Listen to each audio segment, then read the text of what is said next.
The Prince is in Accra this morning at the Accra International Conference Center for the Young Entrepreneurs Forum, from where Maxwell Agbagba is giving us an update now. Maxwell, what's been happening? Hello, Maxwell, if you can hear me. Well, already seated here at the Accra International Conference Center, we have former presidents John Mahama. We also have John Ejekun Kufuor already seated, and Jerry John Rawlings, former president Jerry John Rawlings, is also seated for this August event. What would happen is that we'd have President Kufuor and the Prince of Wales. They just arrived here on the ground some minutes ago. President Kufuor would have the opportunity to speak to the fine blend of Ghanaians, young Ghanaians who are gathered here at the Accra International Conference Center. We're talking about young entrepreneurs, we're talking about nurses, we're talking about soldiers, we're talking about young leaders. And the Prince of Wales would also have the opportunity to address the people who are gathered here. So it's a really august, event here, and we are all waiting patiently for it to start. At the foyer of the Accra International Conference Center itself, there's some kind of exhibition that is going on, but the real event, is happening within, the main auditorium itself. I have a young, entrepreneur with me, John Ama. He's the CEO of the Orios Group. We know that the Prince of Wales is really interested in, young entrepreneurs. He's really interested in young people creating job and wealth for themselves. We know that the Princess Charity, the Princess Trust has actually created over 80,000, has helped young people to create over 80,000 jobs in the last 3 decades. And today, I'm sure, hopefully, you'll be giving the people gathered here some of the secrets, to wealth creation and an entrepreneurship. John Ama, you're welcome to JoyNews. Thank you, Marco. Your expectations, even as we have the Prince of Wales, give us some tips and, some ideas. Well, I think first of all, it's an honor to be here and to meet him. Secondly, if you look at the economic divide and you look at the African population, over 50% of us are youth. That brings us enormous challenges in unemployment. So how do we bridge the gap?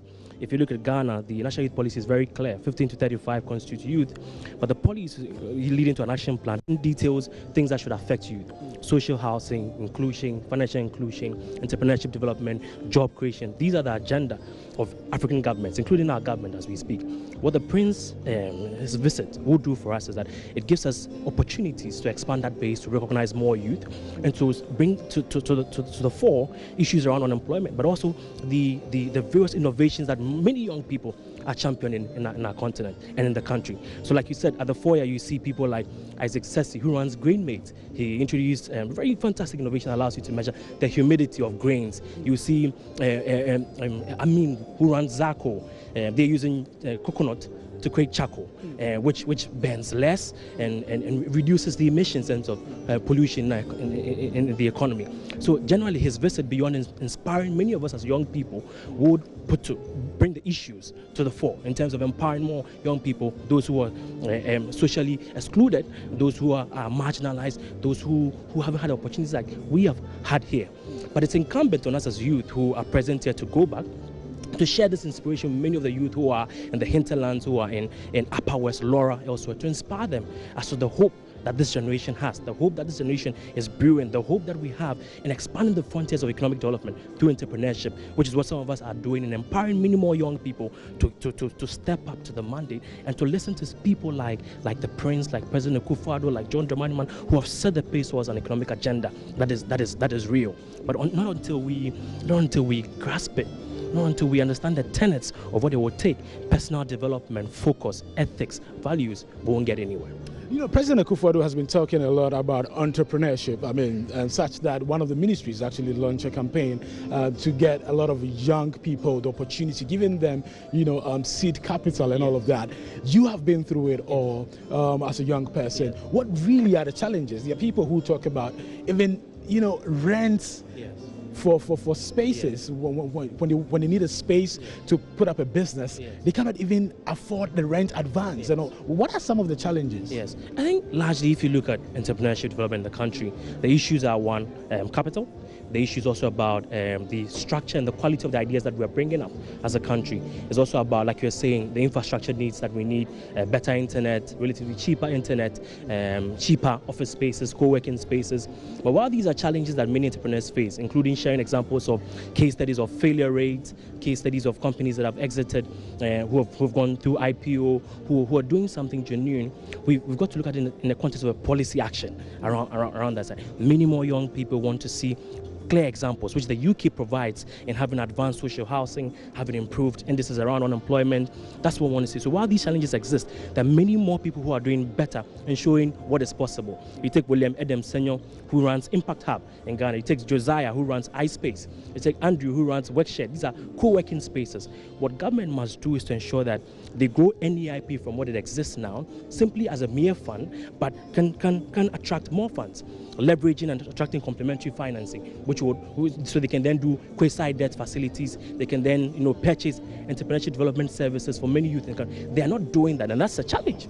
So we can also create some sort of companies that have the potential to create exponential jobs. So it's not just funding everybody, but you can have targeted interventions that various entrepreneurs whose capacity, when scaled, can employ more people. That alone can reduce the unemployment gap that we face.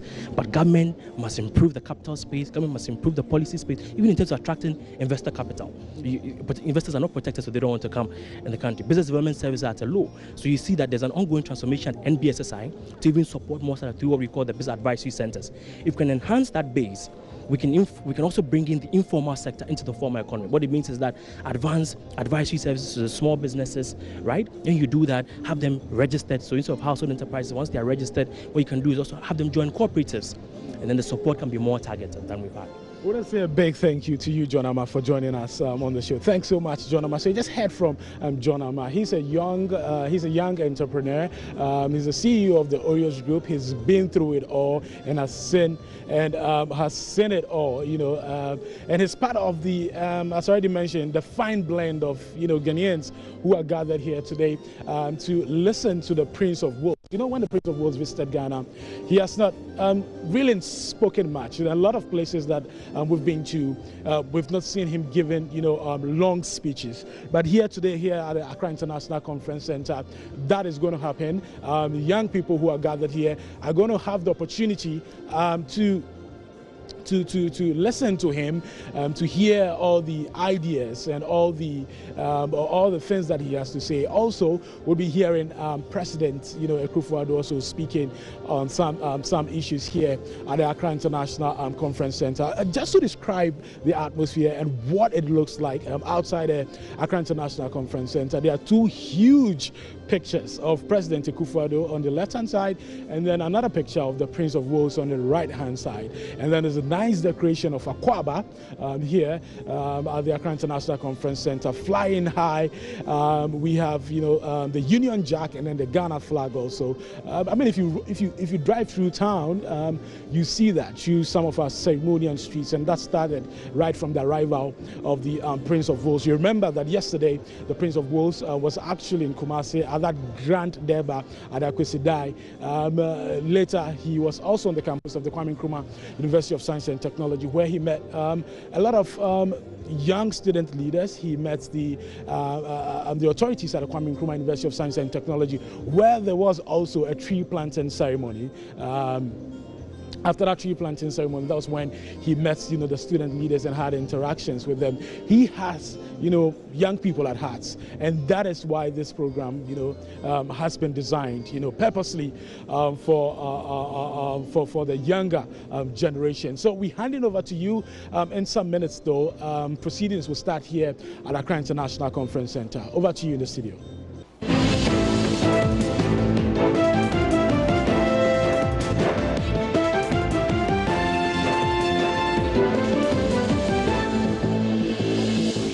You're still watching JoyNews on your DSTV channel 421 and GoTV channel 144 on YouTube. We're my Joy Online TV, and I'll be taking you to the Accra Conference Center where the Young Entrepreneurs Forum is taking place, and this is part of our continuous coverage of the royal visit.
you, and please resume your seats.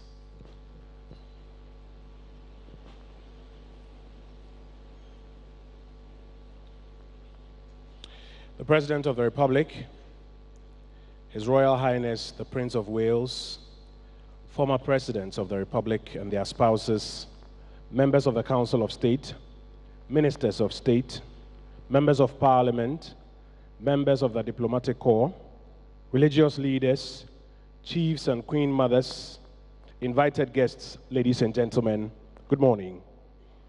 This morning, as part of His Royal Highness's visit, we have the honor of hosting him for a public lecture on the theme, Towards a Common Future.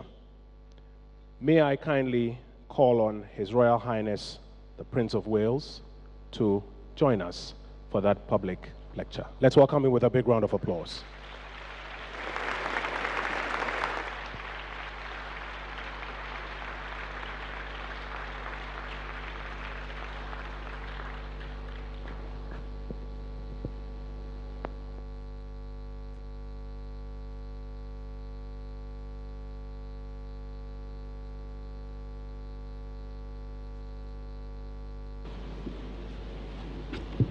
Mr. President, distinguished guests, ladies and gentlemen, I must confess I was slightly taken by surprise just now because in my original program it said the President was going to say something before me. So I shall now try to say something which might give the President something else to say later. But if I may say so, it gives me particular pleasure to be able to speak to you all this morning and apart from anything else to be back in Ghana after all these years. My wife and I have had the most special time in the country here over the past few days, and we have been so deeply touched by the wonderfully warm welcome we have received wherever we have been. In fact, so warm that it's taking rather a long time for my blood to get a little bit thinner. And I can scarcely believe that so much time has passed since I first set foot in this fascinating land back in 1977, when, believe it or not, I was only 28 years old, and Ghana, too, was young, having just completed her first 2 decades of independence. Although I'm afraid it has taken me far too long to return, I can assure you that I have been following Ghana's story closely, and like so many other people, I have been profoundly impressed by the remarkable course that Ghana has taken. Over these past years, your country, ladies and gentlemen, if I may say so, has become an example to other nations. It has given its citizens stability and security, with strong democratic institutions, free and fair elections, and the peaceful transition of power in a vibrant multi-party, multi-faith democracy. At the same time, Ghana's civil society has thrived, and its NGOs, its trades unions and professional associations are now among the most active and engaged in the region. I know too that Ghana's traditional leaders, some of whom, including the Asantehene and Ochehene, I have had the great pleasure of meeting again on this visit, continue to have a vital and influential voice in your national discourse. Underpinning all of this, it seems to me, are Ghana's deeply held values of tolerance and inclusion, which are embedded in your traditional culture and enshrined in your constitutional protection of free speech and freedom of religious expression. While elsewhere diversity has fueled division and conflict, in Ghana it has been an enduring source of strength and national pride. Ghana has also become a force for good in the world.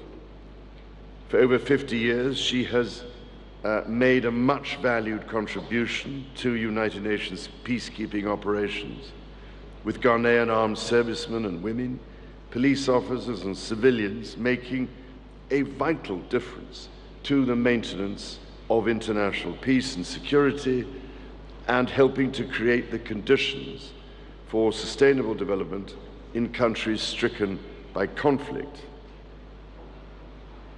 Here, Mr. President, if I may, I would like to take the opportunity to pay a special tribute to the memory of that proud son of Ghana, Mr. Kofi Annan, whose recent loss has been so keenly felt by people throughout this country and indeed across the world. I had the particular pleasure of meeting Mr. Annan on numerous occasions, along with the greatest respect for his moral conviction, his strong sense of justice, and his quiet determination to confront the world's most urgent challenges. He will long be remembered by all those who knew him and by countless others whose lives he touched. Mr. President, ladies and gentlemen, the histories of our two nations are, I know, closely intertwined.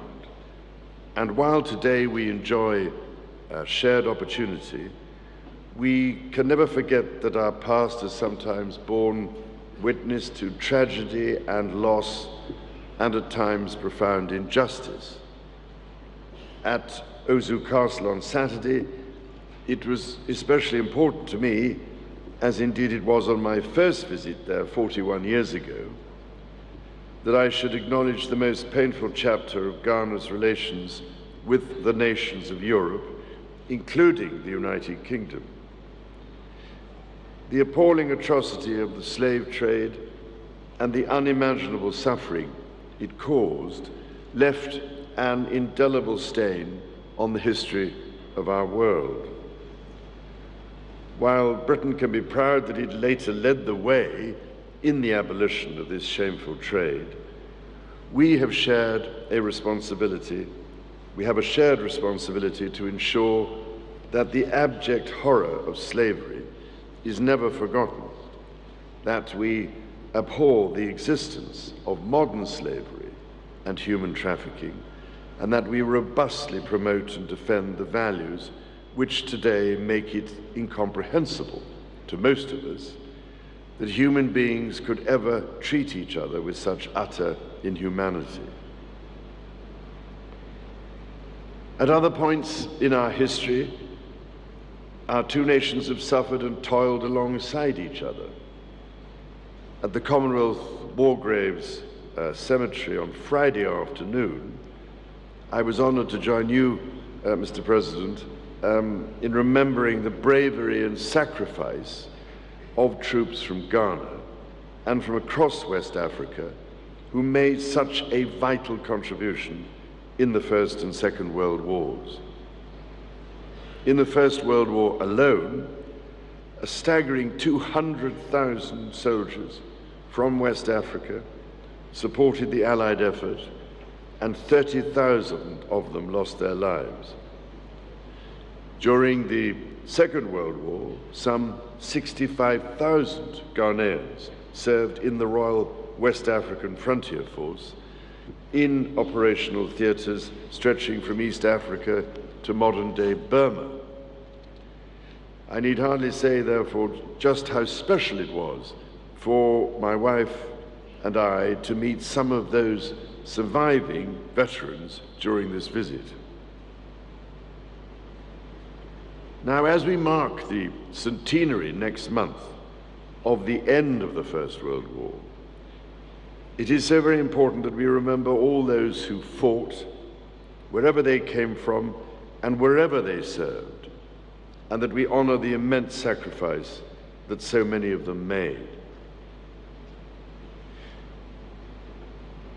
Today, ladies and gentlemen, the United Kingdom and Ghana enjoy a dynamic partnership of equals, anchored in our shared experience, but looking to a shared future.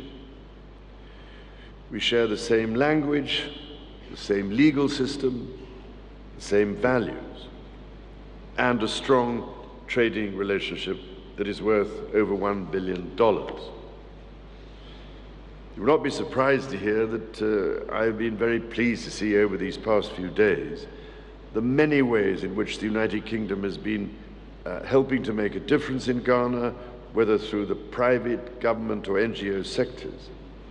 But this is a two-way relationship, and the influence of Ghana and of people of Ghanaian heritage in the United Kingdom is extensive and vital too, whether in the arts, fashion, music, technology, business, academia, or of course sport.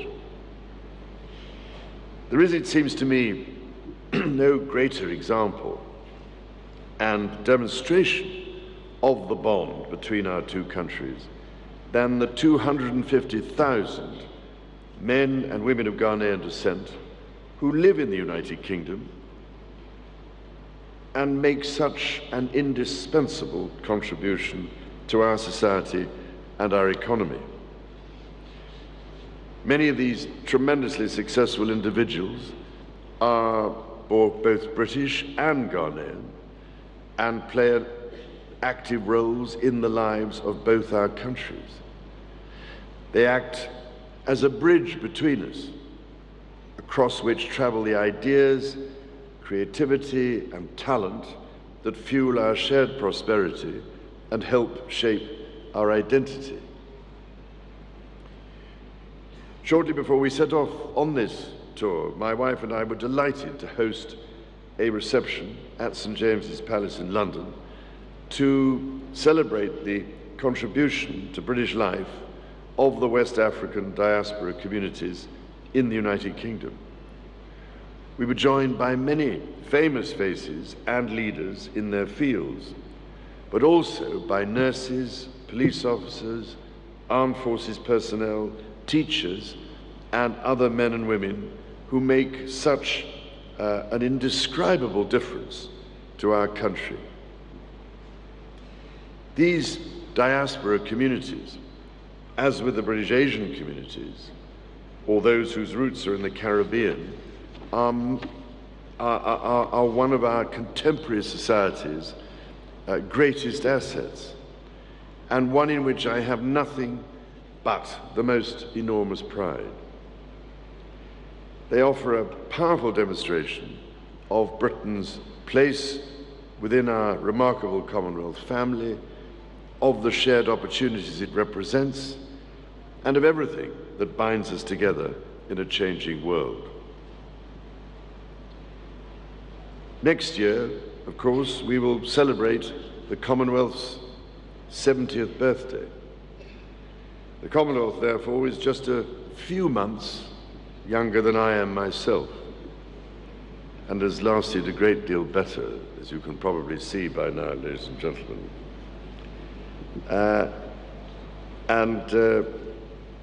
Has become, therefore, a fundamental feature of my life for as long as I can remember. Over these 7 decades, the Commonwealth has built upon its firm foundation of shared experience and common values to strive for a more prosperous and more secure future for the 2.4 billion people who call the Commonwealth home. The past 70 years have brought global change on an unprecedented scale, with challenges and opportunities that could never have been anticipated in 1949. All the while, the Commonwealth has been a constant, a common point of reference by which its members have navigated the ever-changing tides of an uncertain world. Ghana has played an active and influential role in the Commonwealth ever since becoming, in 1957, the first newly independent African country to join. President Kwame Nkrumah, of whom I have vivid memories of meeting when he visited the United Kingdom in the 1960s, played a key role in the forced withdrawal of apartheid South Africa from the Commonwealth in 1961, and later was instrumental in the establishment of the Commonwealth Secretariat in 1965. Today, Ghana continues to play an influential role. At the Commonwealth Heads of Government meeting in London in April, during which I had the great pleasure of sitting next to you, Mr. President, at the Queen's banquet, Ghana lent its voice to commitments, among other things, on education, gender equality, clean oceans, cybersecurity, and more. I know, Mr. President, that you share my determination that the Commonwealth should strive for renewed relevance in the lives of its citizens and should draw upon its unparalleled networks of professional expertise to offer practical solutions to some of the most pressing challenges of our time, many of which are increasingly deep-seated and deeply integrated. No issue is more pressing, it seems to me, than that of climate change.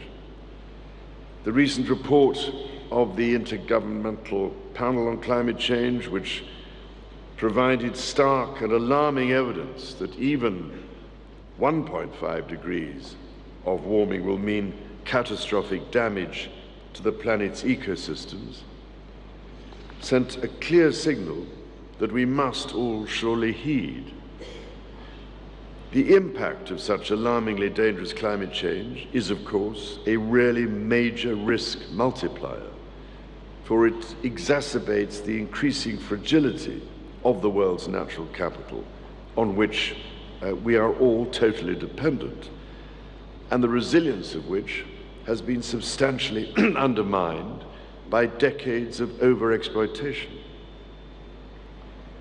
I'm afraid, ladies and gentlemen, that the impacts of climate change and global warming are already being felt by far too many Commonwealth citizens, not least through the devastation that is wrought ever more frequently by the terrifying hurricanes and cyclones to which our small island states in particular are so horrifyingly vulnerable.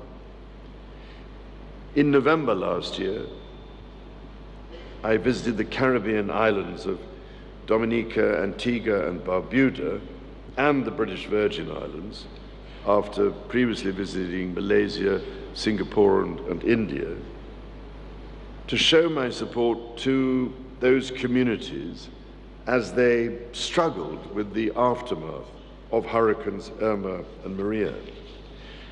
And then earlier this year, I visited Vanuatu in the Pacific to see how they were recovering from Cyclone Pam, which wreaked havoc across that archipelago.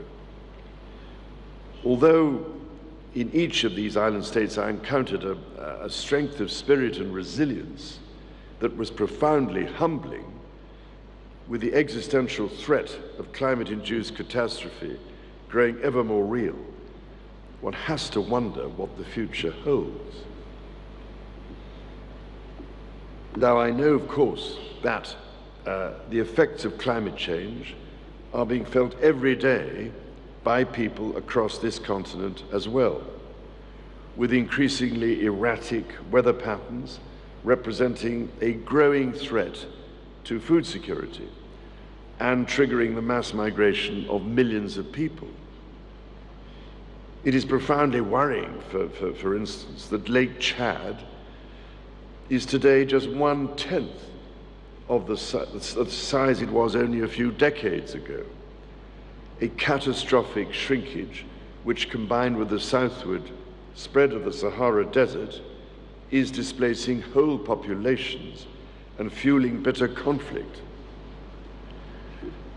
With such different parts of the Commonwealth, thousands and thousands of miles apart, facing such depressingly similar challenges, there is, it seems to me, tremendous potential for the Commonwealth to share best practice and coordinate its response to these kinds of disasters.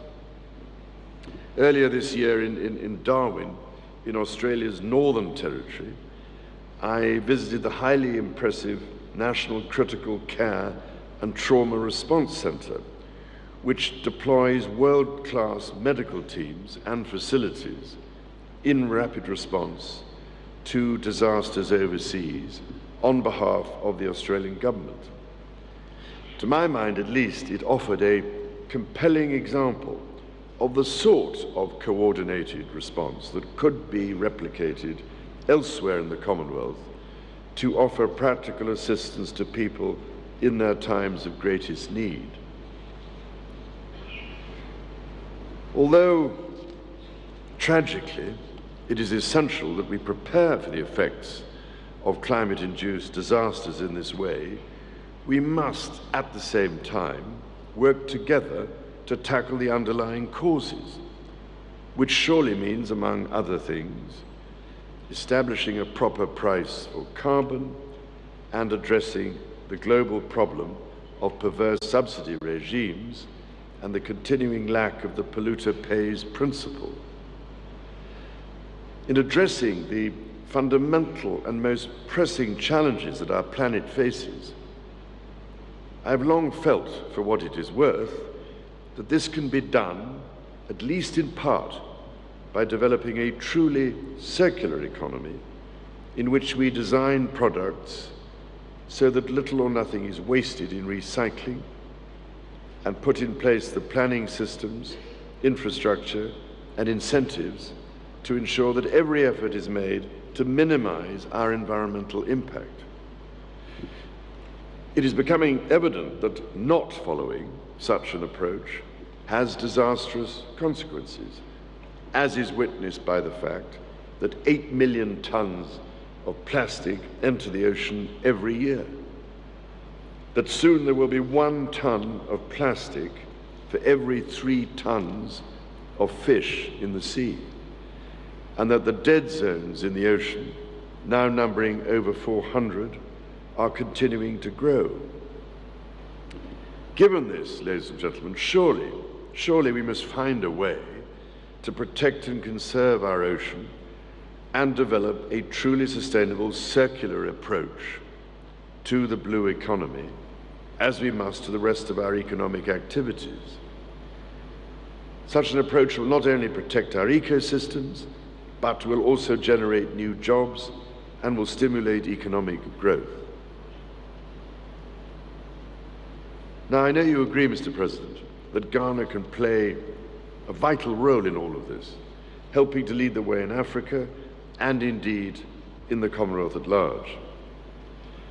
In this regard, I was delighted to see that Ghana has joined the high-level panel for a sustainable blue economy, blue ocean economy, which is co-chaired by the Prime Minister of Norway and the President of Palau, with the World Resources Institute, of which I recently became patron, providing the secretariat.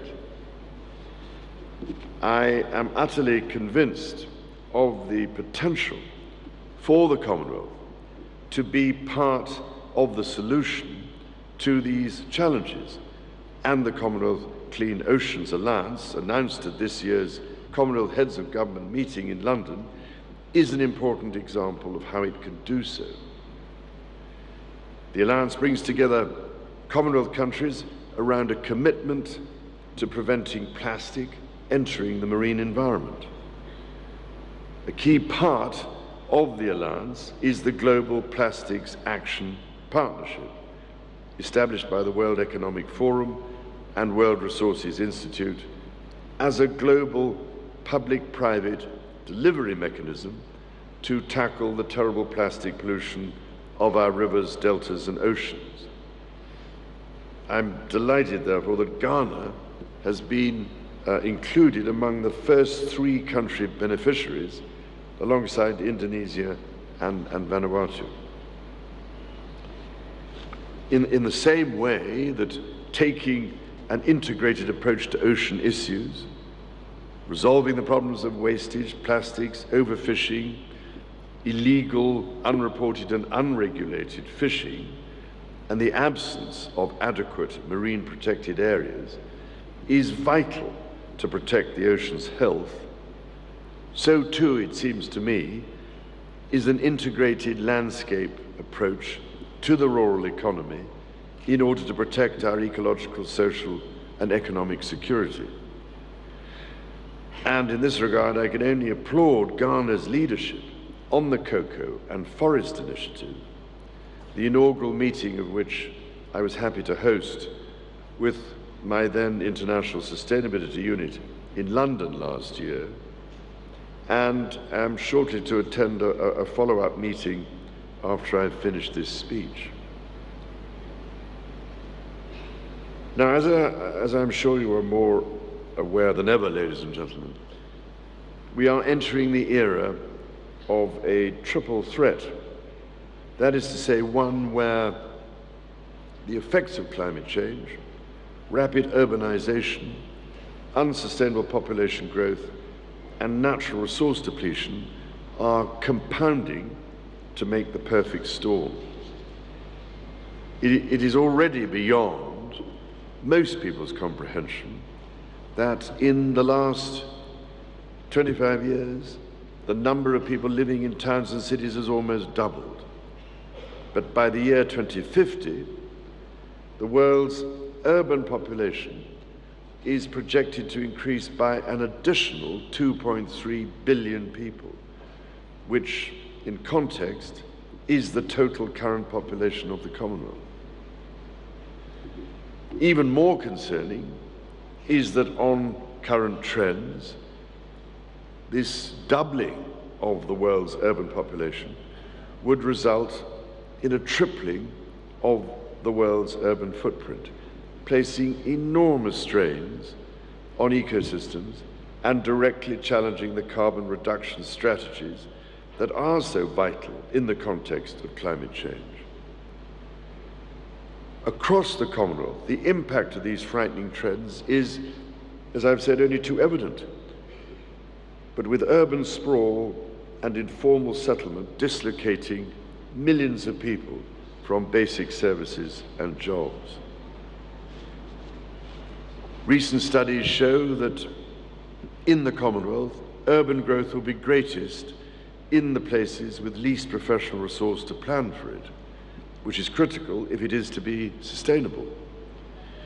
Invariably, current tools and policies for planning urban settlements are just not rapid enough to get ahead of the rate of urban development. And unless our growing towns and cities are planned, even at the most basic level, to protect main arterial routes, farmland and natural ecosystems, then we will not realize the potential benefits of economic growth and the opportunity that sustainably planned urban expansion can undoubtedly deliver. My own foundation, therefore, has been working with the Commonwealth Local Government Forum, the Commonwealth Association of Planners and Commonwealth Association of Architects to develop an online toolkit that will help shape growth in secondary cities where most of the projected urbanization is expected to occur.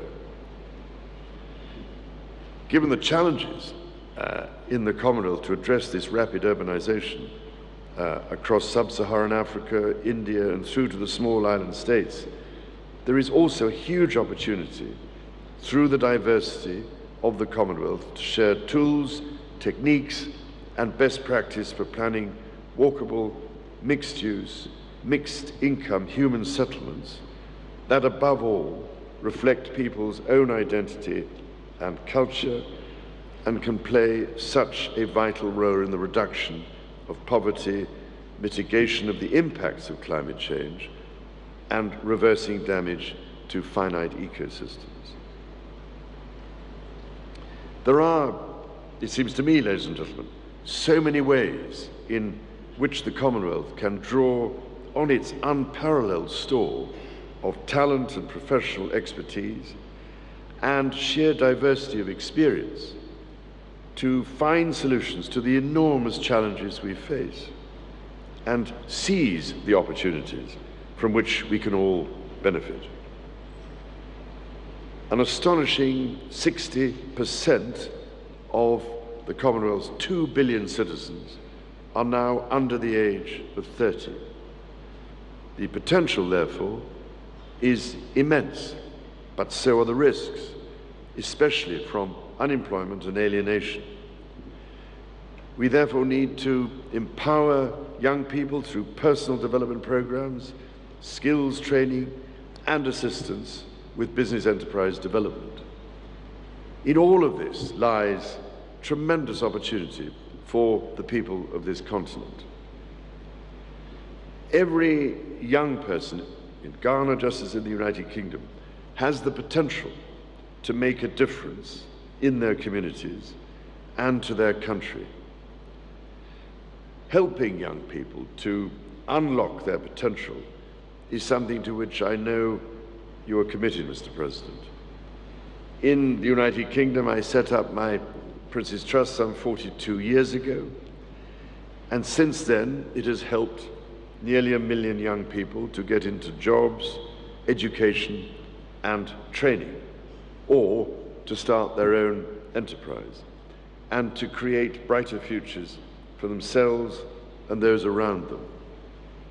Now, through Prince's Trust International, we are taking the experience and expertise that my trust has built up since 1976, and with local partners are helping to change young lives in other parts of the world. I'm therefore delighted to be able to announce that Prince's Trust International is now looking to bring their programs to Africa for the first time, starting here in Ghana. It will, I hope, offer a further connection between our countries and some small way, at least, whereby we can contribute to your priority, Mr. President, of fueling youth employment and diversified economic growth. Your Excellencies, ladies and gentlemen, it is clear to me that the Commonwealth remains as vital today as it has ever been. It brings us together, building bridges between our governments and our people, and offering the practical means to work together for a better future. In such an uncertain and changing world, none of us can know what kind of a planet our grandchildren and great-grandchildren will inhabit. But the Commonwealth, it seems to me, offers us a vital mechanism to help ensure that it is not poisoned and polluted, and that its vitality is not compromised. Therefore, we owe it to them and to every one of our 2.3 billion fellow Commonwealth citizens to renew and strengthen the partnerships between us and use them to give life to the aspirations of each generation. I have nothing but the greatest confidence that Ghana will play an essential part in that, just as it always has, and that the bonds between our countries will remain strong and indispensable to us all. Thank you, ladies and gentlemen.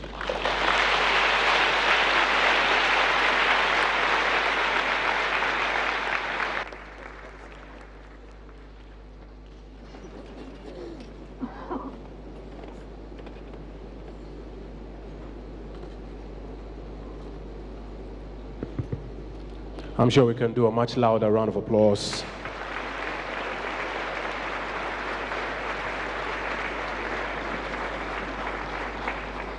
For His Royal Highness, the Prince of Wales.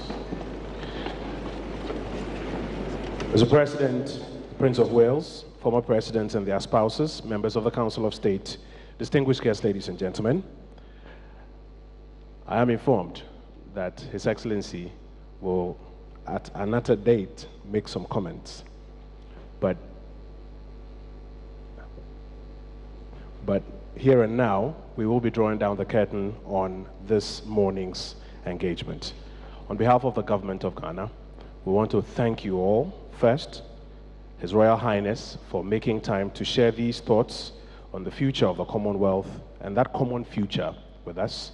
I want to thank members of the diplomatic corps, ministers of state, and all invited guests who have joined us for this morning's lecture. I'd kindly ask you all to rise. We will take the national anthems.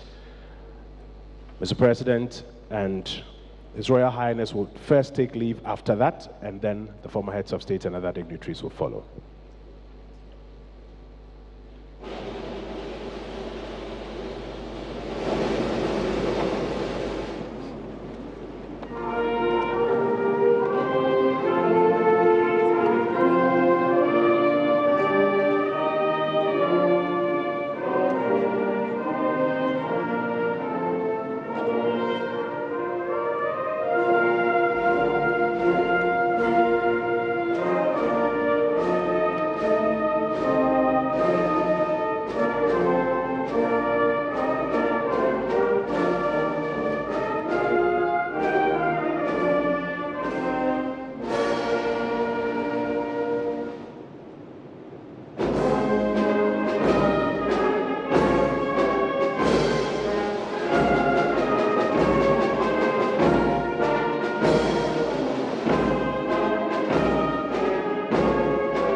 While His Excellency and His Royal Highness take leave of us, they will be followed by the former heads of state and other dignitaries,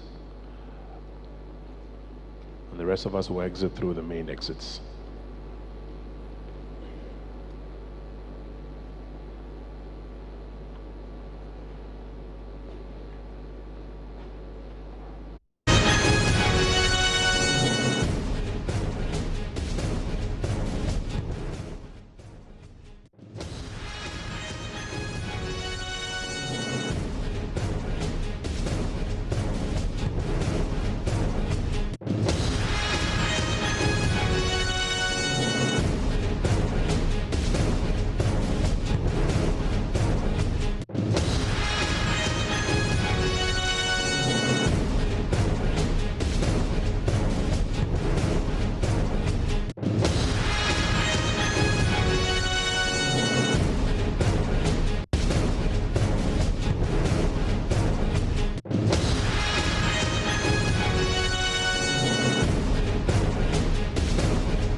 Job creation and all of that. What are you hoping to do after school? Are you looking at creating your own job, creating your own wealth, or you're looking at what exactly for you? Oh, of course, I want to create my own job. Who doesn't want to? Like, I have a lot of plans lined up to do after school. That's why I'm in this program, to know more things, to know more about how to create your own job, how to be your own entrepreneur before I finish school. So I have a lot of things to do. So like after this program right now, I have to go and then line up and then make my scale of preference, which one comes first before school. I finally finish school next year. Okay. Thank you very much for talking to us. Antonio, I want to wrap up with you. You are an entrepreneur. I was speaking to John Ama, who is the CEO of the Oreos Group. We're talking about the challenges for young entrepreneurs like himself. Well, what really are the challenges? And do you think that as a country we've created the necessary atmosphere, the necessary climate, the necessary environment, a conducive one for young entrepreneurs to emerge? I think the efforts are continuous and we certainly can do more. Previous governments have done their bit, but we can do more. The biggest challenge, as from my own experience, had got to do with the quality of human resource. Our culture also is another challenge with entrepreneurship, and also government policy and taxation, which is killing people. So if government to look at these angles, making sure that the workforce needed are rightly oriented, and we are true in our dealings, we make sure that keeping everything as prioritized, I'm sure that we'll be able to make headway. But we need to appreciate that the engine of growth for this country, and indeed Africa, had got to do with individual initiatives and innovation being encouraged to flourish. Is the only way we can make this country a prosperous one. Government obviously cannot create sustainable jobs. Sustainability of the job will lie with entrepreneurs, and I'll encourage that government look at that front. Okay, thank you very much, Antonio Edemasinho. So you just heard from Antonio Edemasinho. He is actually he's part of a civil society organization. He works for a civil society organization. He's also a young entrepreneur. Let's speak to another gentleman. Sir, what's your name? It's Rifi Mark Ufosu. It's Rifi Mark. What do you do? From the University of Professional Studies. From the University of Professional Studies. What are your major takeaways from the speech from His Royal Highness, the Prince of Wales? Thank you very much. I think what His Royal Highness said, it really was practical to us as Ghanaians about how he talked about our history and how we've maintained our democracy, how we've maintained inter-ethnic discipline among us as Ghanaian people. We have to really cherish that a prince has seen what we are doing. And also, I liked about when he touched on the plastic, which we have as Ghanaians in our water bodies. We are seeing the fishes die out of plastic and those things. It was really interesting that he mentioned on that. And I really felt good when he said those things. No, not to catch you though, recently I was at the beach just around the castle area, and we saw that the plastic menace, it was very visible there. Thank you very much for talking to us. But let's speak to a member of the Council of State. We're privileged to have him, Mr. Sam Okujeto. You're welcome to join us. Thank you. We had a speech from the Prince of Wales. Correct. Yes, he was heavy on climate change and then global warming. Just want to find out from you, do you think we're doing enough as a country? We as a country? Yes. Nice question, and a big question too for that matter. I think the matter is more problematic and that needed maybe a little bit more impetus for us to put into it. Because if you see, for example, the way we misuse through about plastic. And I mean, sometimes it's as if we are completely insane. Because the person drinks water and then he throws the sachet, he's in the car, he throws it away. Now, where does he think that thing should go? Now then, when the rains comes, it pushes it all into the gutters. Then the gutters get choked. And then there is flooding. And then our people now begin to complain. Why didn't they do something about the drains? Why are the floods? And I said, the drains are there. You blocked them. Were you expecting God to come and remove the plastic from the drains so that the water can flow? So I think there is much more education required than we have in so far. I think the environmental protection society organizations are there. Funding is always becoming problematic. But then sometimes you can also empathize with government to say that the resources are limited. But what I'm also saying is that some of the things that we as civil society can do to help by teaching the young ones, for example, to say that you're not supposed to throw away your plastic, your rubbish. The gutter is not the place for your rubbish. Rubbish has its own special place. Now, if you see your neighbor doing it, tell him or her that what he or she is doing is wrong. And this attitude of saying that you are too no, is a country for you, this mentality, we need to change it. There are some who have suggested that our laws on sanitation are not really biting enough. That's why people would throw about rubbish, plastics with impunity. As a member of the Council of State and as advisors to President Akufo-Addo, would you suggest that we make the laws a bit harsher? No, the enforcement of those matters are matter for these assemblies. It's not for the central government. You see, there's everything that happens. They say, what is Akufo-Addo doing so and so and so? I say, my friend, government goes at different levels and layers. Sometimes things that we think should be done by the local government, instead of attacking the local government, we go and we're attacking the president. But some are saying that the local governments, they don't have the political will. Some of them really, it's some sort of control that's coming from the top.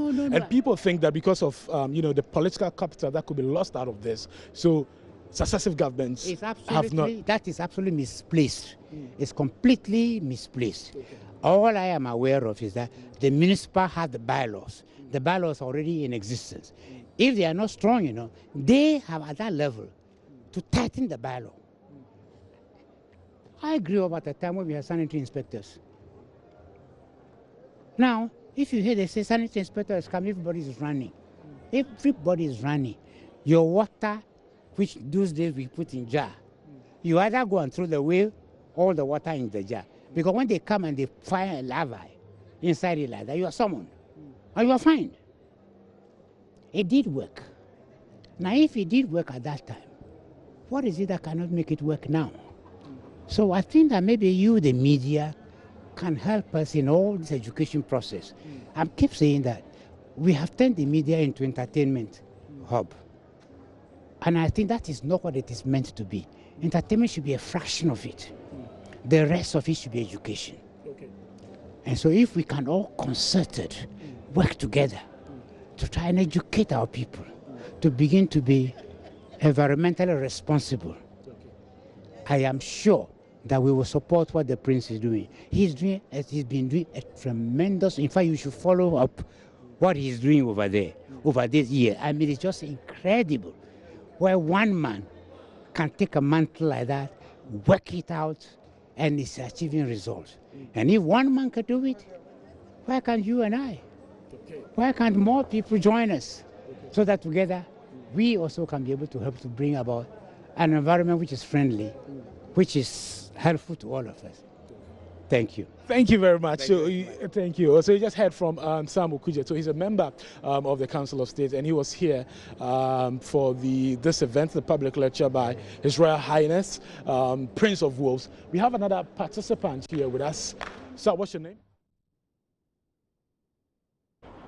Maxwell Agbagba, they're wrapping up things at the Accra International Conference Center at the Young Entrepreneurs Forum. Stick to the JoyNews channel on DSTV channel 41, GoTV channel 144, and YouTube My Joy Online TV for all the latest updates on the royal visit. I'm Mapita CBD, and JoyNews Today is up next. The royal visit to Ghana, the Prince of Wales and the Duchess of Cornwall, a celebration of Commonwealth ties between Ghana and Britain. Date 2nd to 6th November, live on JoyNews, on TV, radio and online.